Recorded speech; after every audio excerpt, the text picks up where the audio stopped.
رات کو آسانی کر دی، کھاؤ پیو۔ پہلے جب روزہ شروع ہوا تو ہر شے حرام ہوگی، بیوی بھی حرام ہوگی، خامد بھی حرام ہوگا، ہر شے حرام ہوگی۔ ایک دو واقعات اس طرح اوپر نیچے آئے کہ میرے رب نے سارا نظام بدل دیا۔ ایک اور بدو آ گیا، یا رسول اللہ میں تو مارا گیا۔ آپ نے کہا کیا ہوا؟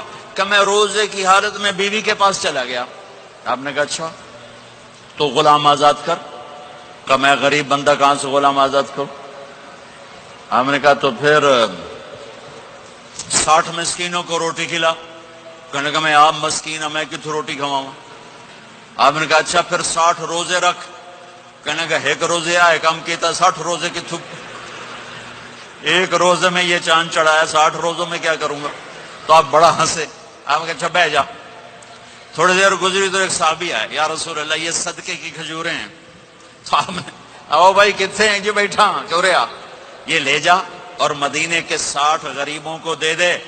وہ کہنے لگا یا رسول اللہ اللہ کی قسم مدینے میں مجھ سے بڑا غریب کوئی نہیں، تسی یہ نہیں کرو، میرا جرمانہ مینوں ہی حلال کرو۔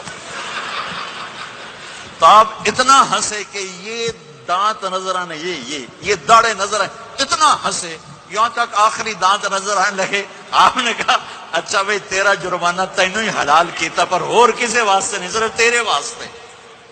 تو یہ اوپر نیچے ایسے کام ہوئے تو میرے رب نے کرم کیا کہ چلو تمہارے لیے رات ساری حلال ہے، ہر حلال چیز حلال ہے، سحری کے بعد ختم۔